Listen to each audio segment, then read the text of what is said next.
A world of infinite relationships. Historical excursion around the theory of mind. Published by n+1 number 33 in April 2013, translated by Balance Y. Avant. I think, therefore I am. I came to know that I was a substance whose entire essence or nature consists in thinking, and which does not need any place to exist, nor does it depend on any material thing. So that this I, that is, the soul, by which I am what I am, is entirely distinct from the body, and is indeed easier to know than the body, and even if this were not so, it would not cease to be all that it is. René Descartes, Discourse on Method. Here is Descartes' error, the abysmal separation of body and mind. Antonio Damasio, Descartes' error. The philosophy of mind is distinguished from other current philosophical fields by the fact that all its most famous and influential theories are false. John Searle, The Mind. As interesting as Damasio's book is, we do not entirely agree with his version of Descartes' so-called fallacy. Indeed, Descartes was quite consistent. For him, the soul is separate not only from the body but also from the environment in which the body moves. In the effort to reduce complexity to simple elements to the point of hypothesizing the animal machine, treating the soul like the other mechanisms of the body or like the objects of nature would have been a problem.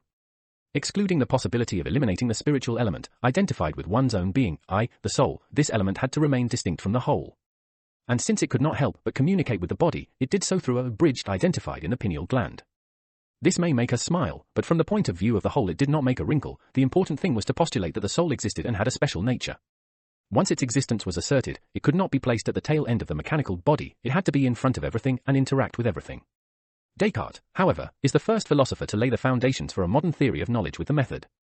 His recourse to geometric simplifications and reasoning against deceptive perceptions is contemporary with that of the scientist Galileo, but at that time the fusion of philosophy and science was not yet possible, and at the same time no longer is. Even religions produce their own logic, once they have imposed themselves. Anselm of Aosta had developed an argument similar to Descartes to prove the existence of God. Let us put our knowledge to the test by starting with doubt. If we say that God does not exist, we cannot prove it. If we say that he exists, this implies that he is perfect, and the first quality of perfection is that he exists. The same applies to free will. If there is a day of judgment, once man loses his purity through original sin, he must be able to sin. Ergo, the contradiction between predestination and will is resolved. The history of philosophy, and of man-made theories in general, abounds with purported ontological proofs of the existence of something, and sometimes the perception of that something is mistaken for reality pure and simple. For example, I think of the working class, therefore it exists is neither proof nor a meaningful proposition. Firstly, because I may be thinking wrongly. Secondly, and above all, because the proletariat is only a statistical ensemble of bourgeois society if it does not develop its own political organ, in a completely different sense from the current one, if it does not leap from the condition of class in itself to that of class for itself, as the classics put it. Yet who keeps this fact in mind when taking the field to make themselves useful to the revolution? For now, activism reigns supreme. Everyone is convinced that Cartesian mechanism or reductionism is dead. Indeed, the funeral is also extended to Newtonian mechanics, well, also to communism, but that's another matter. However, a field check puts this belief to the test. Paradoxically, precisely in these times of scientific idolatry, we proceed in a dualistic manner as much, and perhaps more than in the past.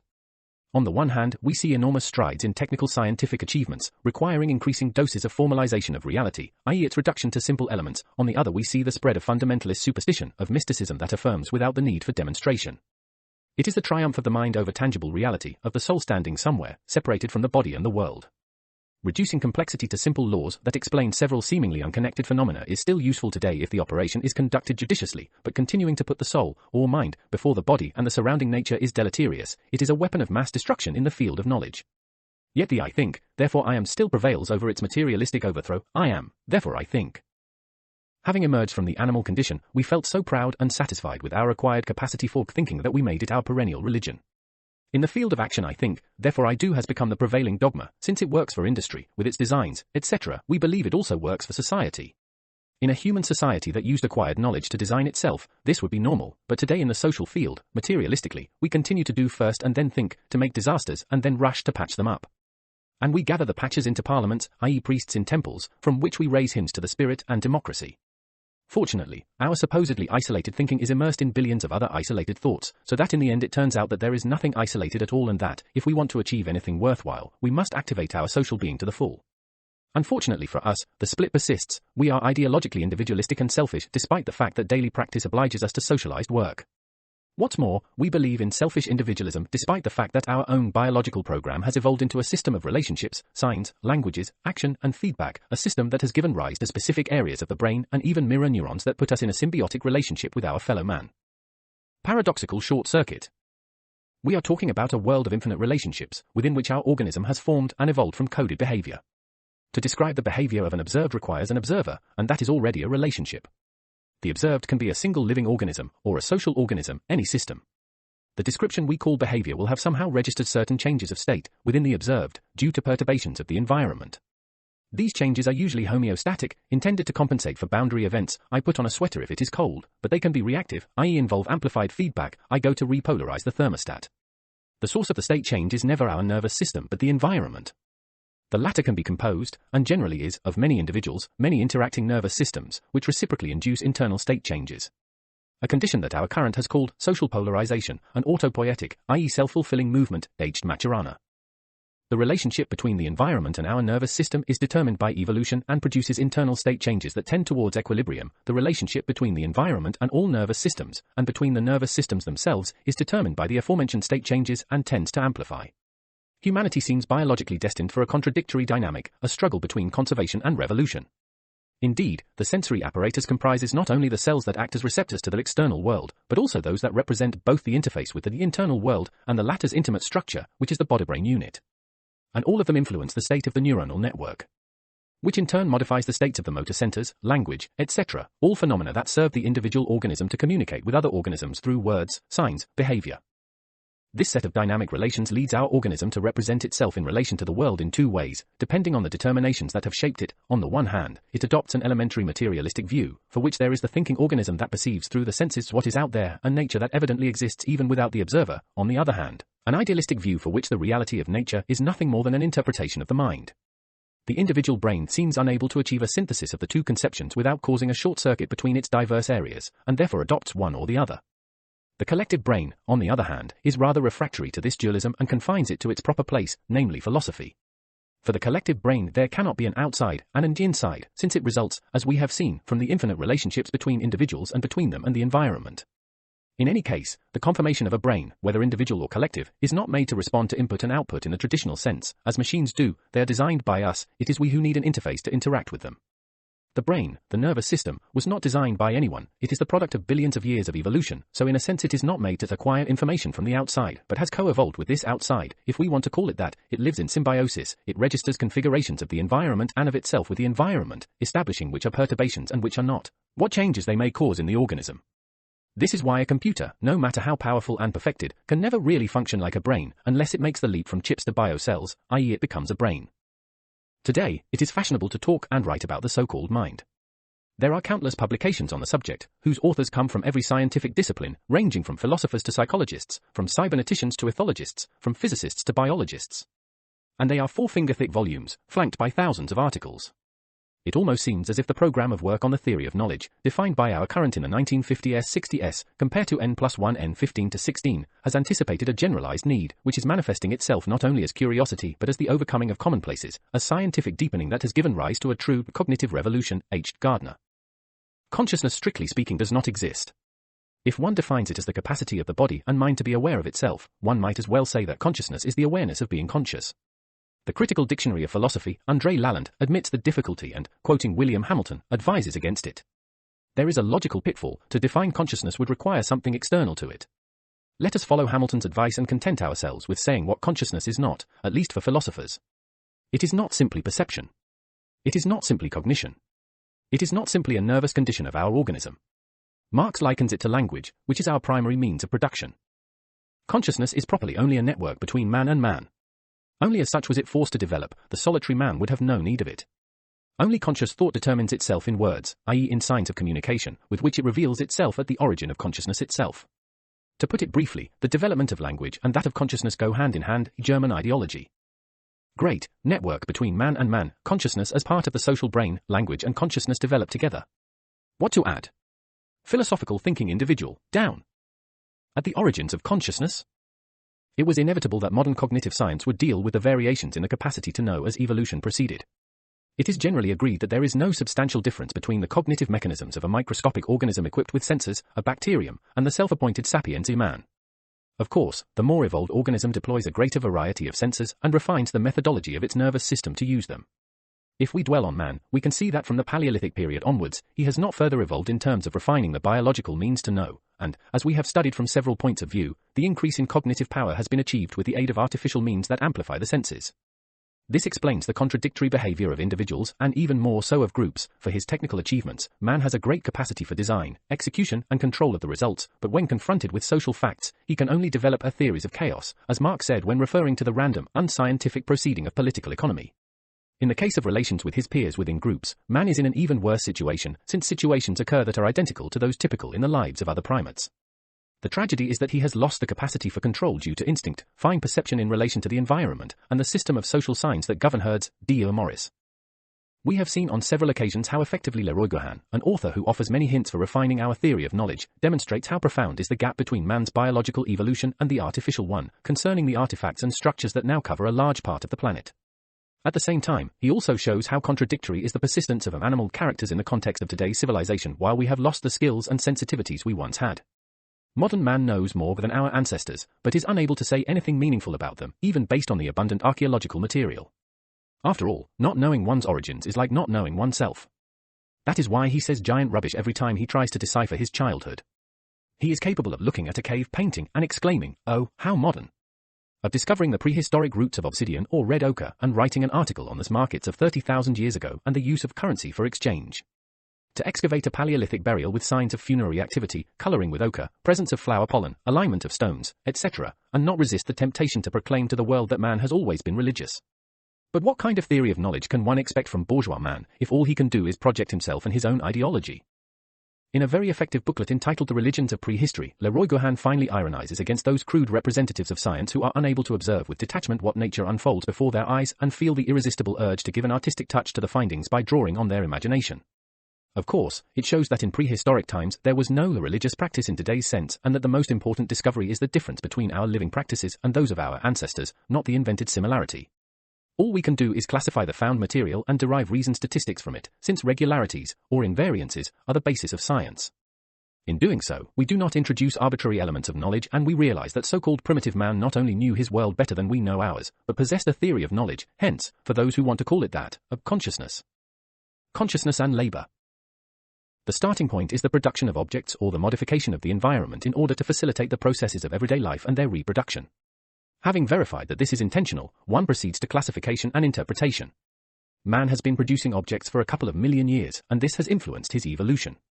We have addressed elsewhere, n+1 number 19, Genesis of Man Industry, the link, already evoked by Engels, between labor and brain development. We must now deal with what happens in the brain once it has developed.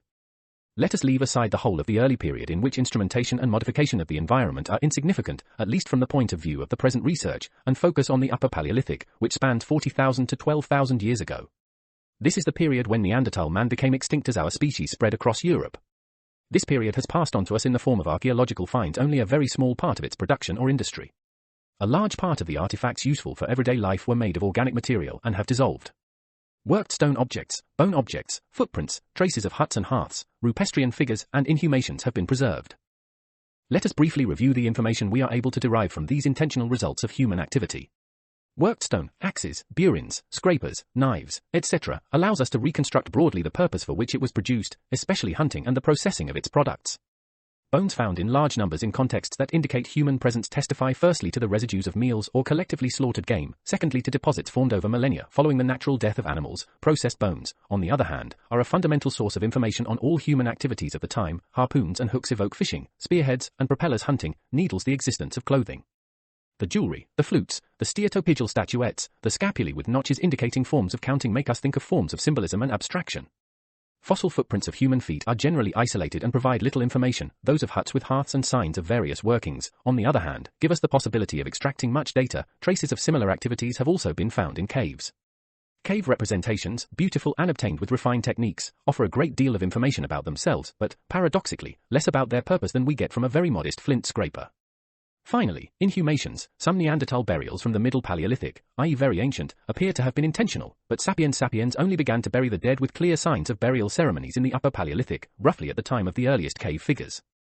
Certainly, intentional activity for the production and reproduction of the species begins well before the appearance of Homo sapiens, but it is only in the last phase of the Paleolithic, with the co-evolution of tools, brain, and product, that the human-industrial relationship is completed, and thus the problem of the emergence of consciousness arises for today's paleoanthropologist. For decades, modern iconography has depicted animalistic Neanderthals and our slightly less caricatured sapiens ancestors, naked men and women with wild faces intent on hunting or domestic chores. Nonsense, they wore ornate clothes, wore jewelry and were as proud as the Indians of the American prairies were before they became degenerate prey for the first photographers. It is only since a few years that the caveman is being corrected. It was inevitable that the ideology of the bourgeois man, who according to a stereotype he himself created is the only specimen endowed with intelligence and conscience, would give way to material data. The vast documentation available on Paleolithic working tools, i.e. on the means of production, including what we now call art, shows that it is not a problem of consciousness, but of the relationship between brain, tool and artifact, the latter term also meaning the modification of the environment. All stored, reproducible, handed down from generation to generation. A soul was not born in the alleged Paleolithic savage, but rather the ability to plan one's own existence, an evolution that would lay the foundations for science on the one hand, and philosophical speculation on the other. It will be the latter, millennia later, that will imagine the thought soul separated from the body and the environment. Paleolithic man did not think about this at all. We do not know whether the various testimonies he left us, the traces of speculative activity, such as symbols, counting, ceremonies, represent a conscious beginning of science, religion or philosophy. Certainly statistics confronts us with a complex symbolism that is repeated in constant modules until it configures a well-structured system of meanings. If so, human activities, their products and the reflection of all this in the brain, were not separate sectors of social life. Before the separation due to the social division of labor, i.e. before the classes, there was no reason to separate what was reflected from the unitary material substratum. Leroy Gohan makes an observation of paramount importance for the theory of knowledge. We are the product of a science that developed in Europe and became worldwide. Our rationalism entailed a total separation between what we know and what we do not know, between knowledge and the unknown. Paleolithic man did not face the world with such a vision. For him, nature was unitary, in the sense that the known and the mysterious were equally part of it. He did not seek to violate the unknown, he took it as it was. Heaven and earth were not yet separate. Later, in the Neolithic period, i.e. from around 12,000 years ago, forms of worship undoubtedly arose together with a sharper technical division of labor, social division and religion proper would arrive at the threshold of ancient classical society. Consciousness before and after Homer. The search for the moment when the separation between material life and its ideological interpretation took place is present in the work of Marx and Engels, and it may be interesting to investigate this further by following in their footsteps. Marx focuses his attention on the general succession of economic social forms. Engels, in the course of his work on the origin of the family, private property and the state, dwells in particular on ancient Greece, analyzing the transition from Gentile society to class ownership and domination through the state. For that geo-historical area, the transition takes place between the 12th and 8th centuries BC. This is the age that we find described in the Homeric poems, the same age that philology attempts to arrange chronologically. The context of the Iliad is Mycenaean, but the description of Achilles' shield shows a later society, with money, law, intensive agriculture, etc. The Homeric time gaps are well known and archaeological excavations have provided some confirmation of the data in the poems and vice versa. Engels, on the basis of the information at his disposal, shows that in the Iliad, the Achaean armies still reflect the Gentile, hence pre-classical, form. This interpretation is acquired, not least because in the meantime the decipherment of Mycenaean writing, an archaic Greek, has enabled greater knowledge. Most probably today, we call Homer a collective work composed over time. However, we will not enter into the centuries-long debate on the Homeric question. In fact, story or myth, the Iliad and the Odyssey are works that describe the era in which they were imagined and then, much later, written down. They are very useful for our research into the origins of a theory of knowledge. We have already mentioned one author, Julian Jaynes, whom we use exclusively for an essay in which he develops a theory of the historical transition from objective perception of the world to a subjective one, the collapse of the bicameral mind and the origin of consciousness. We are obviously interested in the subject matter, while we are much less interested in the psychological theory set out in the book. We believe that the amount of data collected to support the theory itself may serve our purposes. To summarize, the Homeric poems would have been composed orally in a transitional phase. The Trojan War recounted in them would be one of the episodes of the transition itself, and the written transposition would date from no earlier than the 8th to 7th centuries BC. In the poems, as John Battista Vico had already noted, different languages and styles appear, but above all terms that change meaning depending on the context recur. The change becomes more evident especially when passing from the Iliad to the Odyssey, and many philologists claim that this is evidence of both the chronological difference between the two poems and the change of hand. The difference in language and historical setting is one of the arguments in the Homeric argument. The writer and keen reader of ancient history Robert Graves claimed that the Odyssey was written at least 150 years after the Iliad and that the author was a woman. From this observation he made a novel. All we can do is to read the various arguments and draw conclusions from them in the light of our doctrine. We therefore assume that the supporters of that separatist thesis are right about the Odyssey mainly for three reasons. 1. The production context is more mature than in the Iliad. 2. The language is more subjective, introspective.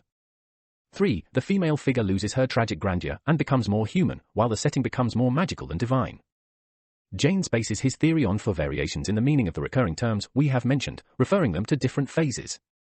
1. Meaning in the objective phase in which man, in symbiosis with nature and the very humanized, gods, does not yet have the ability to refer phenomena and events to himself. 2. Meaning in the phase in which man expresses phenomena and events through reactions of organs in his body. 3. Meaning in the phase called subjective, in which man is capable of introspection with respect to phenomena and events, creates metaphors, and is aware of having a mind. 4. Meaning in the so-called synthetic phase, in which man completes the conception of the conscious self and perceives the external world as separate from his body, and, we add, can thus theorize free will. The Iliad and Odyssey would thus represent two moments, a before and an after in relation to the advent of consciousness. The heroes who landed before Troy, exponents of a society based on the gens, austere and somewhat incomprehensible to our mentality, move in a completely objective world, are identified by qualities placed next to their names, list actions, objects and people in a neutral way. The Odyssey is instead a hallucinatory journey, dreamlike, magical, a continuous discovery of the ego. Of course, it is impossible for such a change, if it is recognized as plausible, to have occurred in half a century as philologists claim by dating the two written texts, or even in a century and a half as Graves hypothesizes. The oral compositions must date from much more distant times. Janes writes that archaeological finds have been unearthed that attest to consecrations to Odysseus dating to shortly after 1000 BC. And agonistic competitions in honor of Odysseus allegedly took place in the 9th century BC. If there really is such archaeological evidence, the Iliad must tell of a more ancient time, dating back to the time of the last palaces of Mycenae, Pylos, Tiryns, i.e. around the 12th century BC. Let us add, on the subject of archaeological evidence, that the cities of the Basileis of the Iliad have been found, Mycenae for Agamemnon, Pylos for Nestor, Sparta for Menelaus and Troy for Priam, but nothing on the small island of Odysseus, Basileus of Ithaca, the only place instead described in great detail.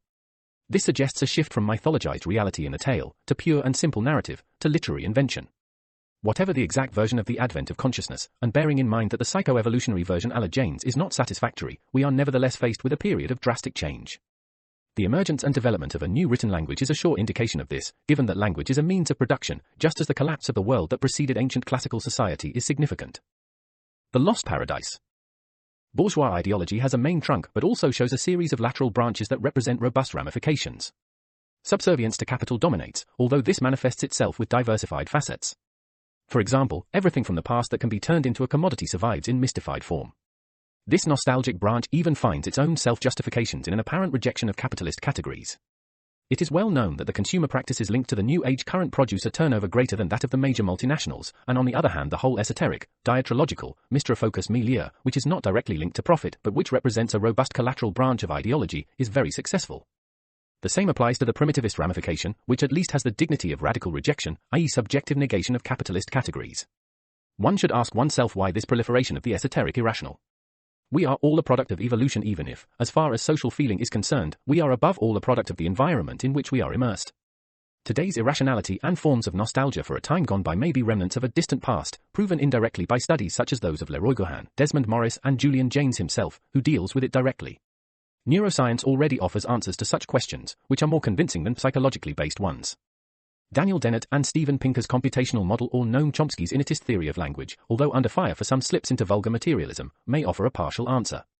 Future neurosciences will be better suited to give us an answer than psychology, sociology, or mysticism. We have dealt with the subject of primitivism several times, and we will have to take up the various semi-finished products in order to publish them in complete form. It will be an interesting overview of the bourgeois ideology that rebels against itself by wishing for an ancient splendor of humanity, lost with the advent of the mechanized society. This conception is at home among very different social components, to which one can attach both right-wing and left-wing labels. Just to give some well-known examples, the works of Julius Evola, John Zerzan, Massimo Fini, the Green Anarchy Collective or Theodore Kaczynski are undoubtedly a product of capitalist inhumanity, and a reaction to it is rightly unlabeled. We could without too much effort make a targeted selection of phrases found in the writings of these people in order to construct a critique of capitalism with the right credentials even from a Marxian point of view. But these would be mere phrases. For the actual negation of this inhuman society, it is not enough to perceive an unease and list the conditions in which this unease is formed by comparing them with what has been, or is imagined to have been. What is needed is a theory that allows a comparison to be made between the present and a future that is as possible as it is necessary, in the sense of deterministically certain. If, as we have seen, the brain functions on the basis of external stimuli, internal processes of elaboration in unity with the body, genetic storage that fixes mutations, etc., the need for paradise lost can be linked to some residue of the past imprinted in our mental structure. The mysticism that goes by the name of the New Age is basically nothing more than an extreme defense against a hostile environment, an escape into the communism of the past that has its symmetry in an escape into the communism of the future, the one wanted by the activist who does not see the need to tune into the Marxian real movement that abolishes the present state of affairs. The naive, perhaps, current that has given itself a name that harkens back to the age of Aquarius, New Age equals New Age, is a splash of rejection of deadly capitalism, could be a current Luddism, and in fact already transcends into degrowth, citizenship income, fight against seigniorage, neo-simple movement against consumerism, etc. All ramifications closely grafted into the capitalist trunk, but certainly indicative at least of that problematic reality that we studied with Marx. Is it plausible to argue that the distortions we are subjected to due to perception-related phenomena are the product of a reality such as the one we are studying from the point of view of a theory of knowledge? And if so, are these distortions not also the product of processes that were once innate and have now been lost or at least set aside in areas of the brain that we no longer use? Those who, due to illness or the intake of psychotropic substances, step outside the normal dimension of everyday life see, hear, and feel things that others do not perceive. Is this a creation of the mind or deep deposits from which the brain draws on special occasions or in cases of illness? If so, even Jung's archetypes would find a less psycho-idealistic and more physical explanation. If we have a ridiculous sense of smell compared to that of a dog, a sight that betrays us even as children, a hearing that cuts off most of the frequencies at the extremes of the sound scale, it is because we have neutralized the receptor organs that perform those functions. It may be that under special conditions this neutralization is skipped and that some people recover the ability to receive much more information than normal. But of course in this case, normality is somewhat relativized, so it is very easy for those who hear voices, see presences, or feel threatened even though they are at home and not on the savannah, to end up in a clinic with a compulsory measure. This solution, which in capitalist society is normal, is certainly not the only one. In A-class societies the madman either did not exist or was treated quite differently. Representing merely one's type among others, he fitted in as a particular tile in the social mosaic. Nowadays, the madman is a person who cannot cope with the mass of information and sensations that chaotically pour in on him, so he goes into crisis, but prehistoric man and perhaps proto-antique man managed this very well. The Neanderthal had a more voluminous brain than ours, probably in order to be able to handle an enormous amount of information from highly developed senses in a hostile environment. In James's book there is a chapter on schizophrenia, related to the formation of consciousness. Schizophrenia has some very interesting features that are difficult to explain. The causes are still a matter of debate, although the hypothesis of multiple causes, genetic, environmental, traumatic, etc., is mostly accepted. James rejects the hypothesis of a cause, and, in support of his theory of the breakdown of the bicameral mind, argues that schizophrenic behavior is nothing more than the decomposed emergence of an ancient residue. The schizophrenic, contrary to popular belief, does not have a split personality, although he or she does present symptoms that lead one to think so. In the most severe cases, the patient hears voices coming from inside his body, has the impression that they read his mind, or that someone is plotting to harm him. In these conditions he is inclined to be tense, alert, wary. The case of voices is frequent, they can be descriptive, conversational, alarming, imperative. Sometimes they are accompanied by visual hallucinations, so that some situations, if shifted from today's context, could actually be part of some ancient myth, where divine entities communicate directly, speak, appear, facilitate or prevent events. Now, if schizophrenia were a disease related to the psychic sphere alone, or were even hereditary in character, it would manifest itself with a conspicuous differentiation of symptoms and infinite casuistry, whereas all schizophrenics present very few differentiated features, so much so that the tests to detect it consist of a dozen or so elementary questions. Schizophrenia is obviously a very serious pathology, which affects about 1% of Western populations to varying degrees. But precisely at different levels traces of the same symptomatology are everywhere. Some neuroscientists, Palo Alto School, claim that a schizophrenic relationship occurs whenever there is a breakdown in normal communication between subjects, especially in the family. This means that triggers bring out something that is already there. It seems reasonable, and in fact the schizophrenic always has a language problem. He does not have a simple communication difficulty, his problem is upstream, where that something resides, which he is unable, or no longer able, to express. Perhaps the schizophrenic too, rejecting the world in which he lives, seeks his lost paradise, only he no longer has the tools to say it. The memory revolution. In the world of infinite relations, language is obviously essential for all living beings. We have seen that for Marx and Engels, language and consciousness arise together. It is language that, being shared by men who need it in their material life, reduces consciousness from an idea to a practical reality. Language is a quality of the social brain. The animal is in a simply biological relationship with the other animal, so its language is reduced to elementary signs. It does not need much consciousness, for some it does not possess it at all. It follows that the latter, if we want to continue to call it that, is an exquisitely social product. It did not exist before man needed it. It is not a soul that, from Genesis onwards, sticks to men. Moreover, it seems that this infamous entity did not appear in the philosophical works of early classical antiquity. If language is consciousness, in the sense of Marx and Engels, once the latter adheres to a mode of production with a dominant class, state and class ideology, it autonomizes itself, just as capital does today, and uses language, i.e. itself able to communicate, to convey its demands. Language is relation, but it is also transmission. It is born, let us lean on Engels, when production becomes social, whereby men, having shared problems, have something to say to each other. With language, it is possible to pass on instructions on complex operations to those who do not know them. It is not just a matter of interrelation between two individuals, but of teaching a third, a fourth, an umpteenth. More than just information is transmitted in the same direction, ideology also flows. The ideas of the ruling class are favored in becoming the dominant ideas. It is a vicious circle that feeds on itself. As we progress from prehistory to later socio-economic forms and with the advent of written language, this flow becomes school. Individuals find it increasingly difficult to break away from perceptual knowledge after the material determinations due to our biological constitution, see previous article, are joined by the boulder of teaching that perpetuates the existing. Yet teaching has been one of the driving forces behind the development of civilizations, and before that it allowed a leap forward in the course of evolution. In so-called primitive societies, knowledge is passed on from elders to children, while the other members of the community are engaged in hunting, gathering, or performing daily tasks.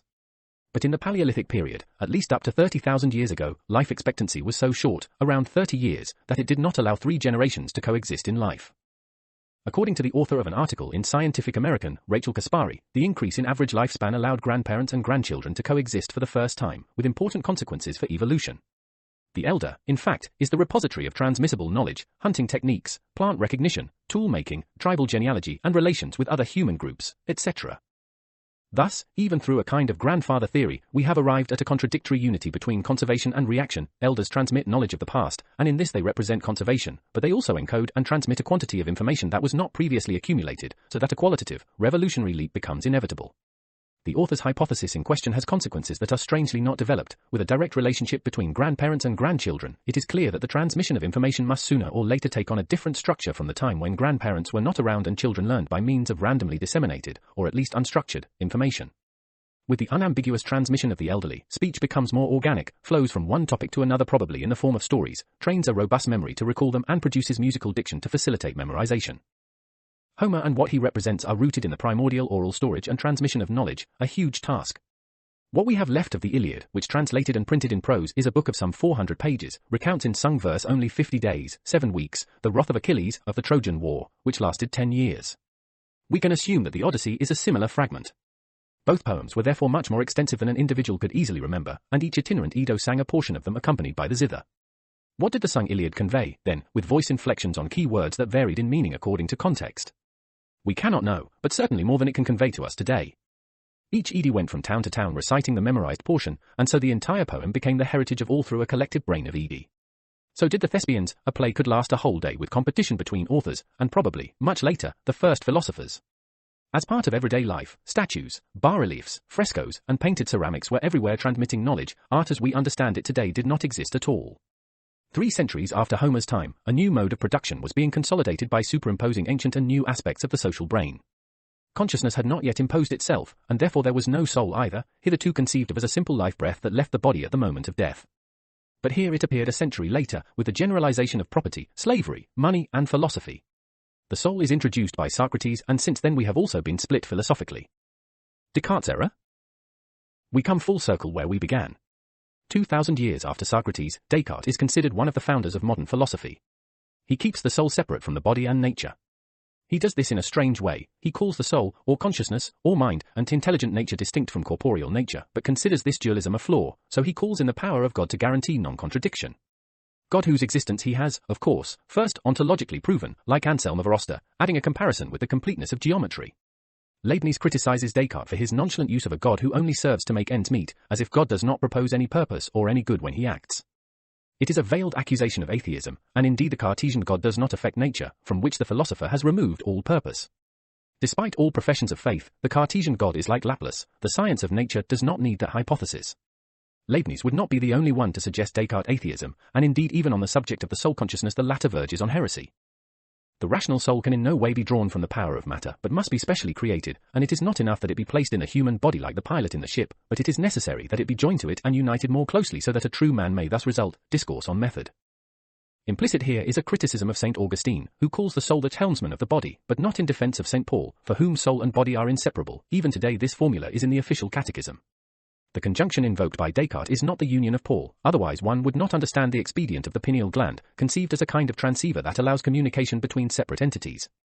In Descartes' theory of knowledge, the material world is decidedly deterministic.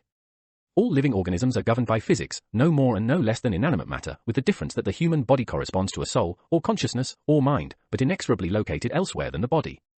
If we remove the perfect God that dissolves the contradiction from the Cartesian system, we are left with a bodiless knowledge that needs no place to exist, nor does it depend on any material thing. The elsewhere of consciousness can only be the social brain, but this could not yet be discovered, it could only be intuited. Descartes was a practicing Catholic. He had for instance participated in the siege of La Rochelle in the war against the Huguenots, but he shared Galileo's heresies. Since his highest aspiration was to work quietly to pass on the results of his research, as soon as he felt the breath of the Inquisition on his neck, he had heard of the first trial of Galileo, the one in 1916, which ended with a reprimand. He left for Holland, 1629, where the air was more breathable for philosophers, but where he was none the less annoyed by the Protestant priests. He finally moved to Stockholm, a guest of the Queen of Sweden. He died of pneumonia.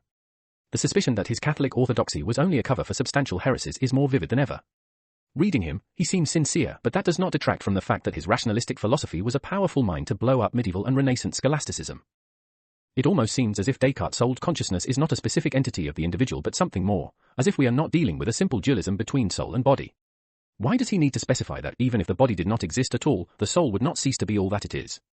His language, direct, simple, claims to be taken literally. So what can this entity be, this soul that is so special that it remains itself even when dispensing with the individual body?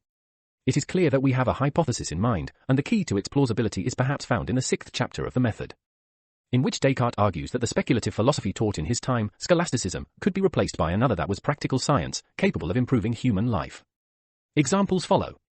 This is consistent with another assertion: scientists must work together according to their knowledge and inclinations for the common progress, in a continuous cycle in which each one begins where the other has ended, whereby, by bringing together the lives of many, a greater result is achieved than would be achieved by each. Ludovico Geymonat warns against the current interpretation of Cartesian rationalism. The theoretical truths reached by this method are for Descartes practical tools for action that transforms the world. Cartesianism would then be a theory of knowledge that tends to rationalize learning, but only for the purpose of laying the foundations of our higher voluntarism. We do not believe that voluntarism is the appropriate term. Design would be better and our reversal of praxis would be perfect.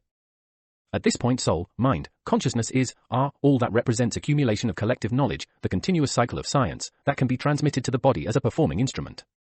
The dualism, the contradiction, persists, but it is no longer between soul and body, an accessory discourse, but between individual and species, subjective perception and knowable reality. It is obvious that we say this. At the dawn of the bourgeois revolution, Descartes could not say this. But it is not Descartes who makes an error, it is Damasio who analyzes as a neurologist an expression of the clash between two social forms, one dying and the other emerging.